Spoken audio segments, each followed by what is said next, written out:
What's up, YouTube? My name is Talon, and today I'm here to really just give an overall review and talk about Beware the Batman. So, overall, I think this season or series was very mid. It seems like they were trying to take a lot of inspiration from the Christopher Nolan films, but it didn't quite work for me.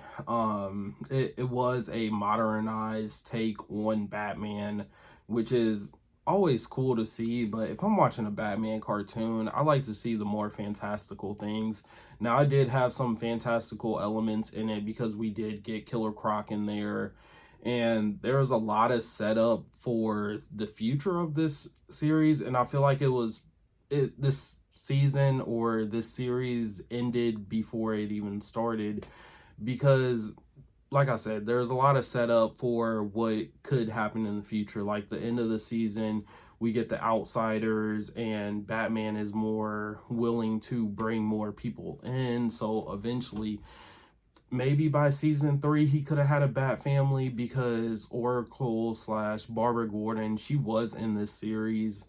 um but other than that, I don't know. I'm just like very iffy about this series.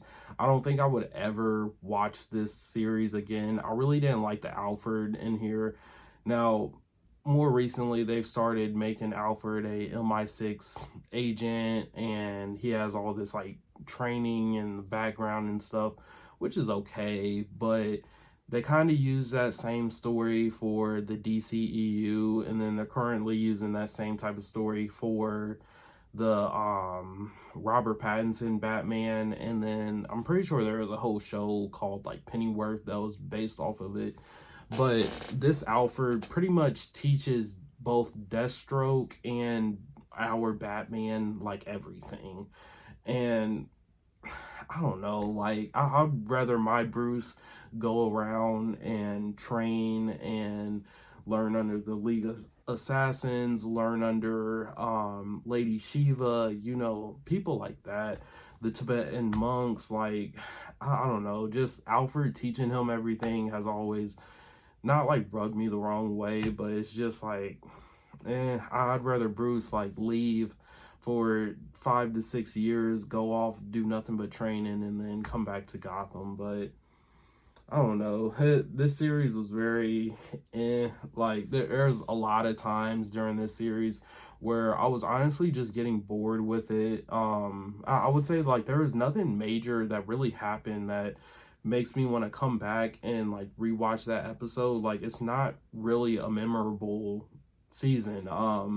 They were setting up Two-Face, and I really can only remember that because it was at the end of the series, and Two-Face is also my favorite Rogues Gallery villain, so I was more interested in what was going on with that because it was the descent of Harvey Dent, because he was the DA, and then how Harvey gets, he gets on a power trip, and then like eventually his face burns. But I don't know. It was just, and then instead of having like a Batgirl or even a Robin, he's running around Gotham City with Katana. Now, Katana is cool, but I don't know. I would have preferred a Bat family member, something like that.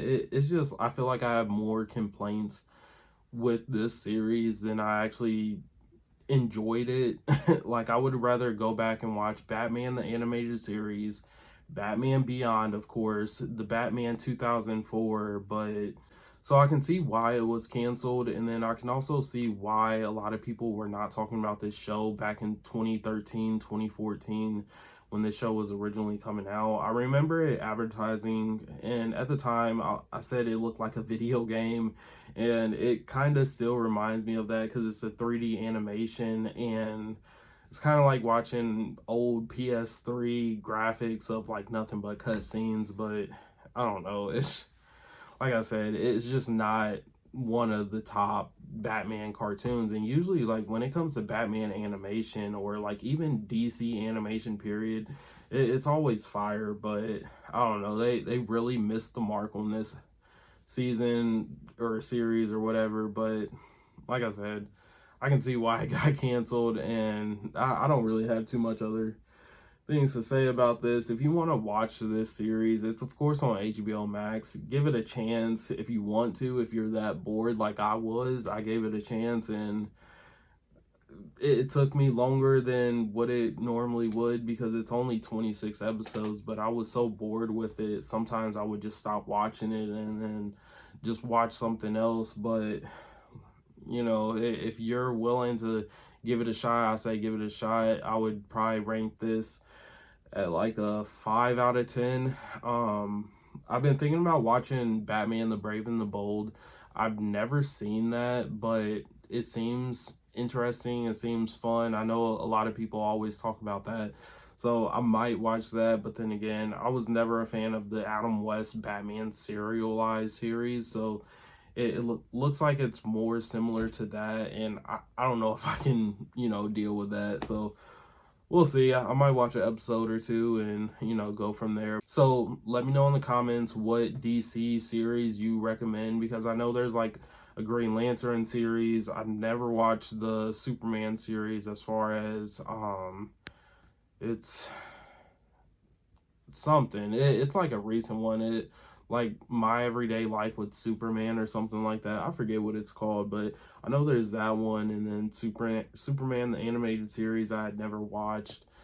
I know Green Lantern, he has a couple series, but I've seen mostly like everything, like Static Shock, Batman Beyond, all like the OG stuff that was like coming out around that time, Teen Titans and stuff. I've already seen, but let me know if there's like any out of the blue recommendations you have, because I'm just doing a rewatch of like a lot of DC stuff. So let me know, and then don't forget to like this video, subscribe, because I am working on getting to 200 subscribers, and we can do some giveaways and give back to the community as we build this community. And I'll see you in the next video, guys. See you later.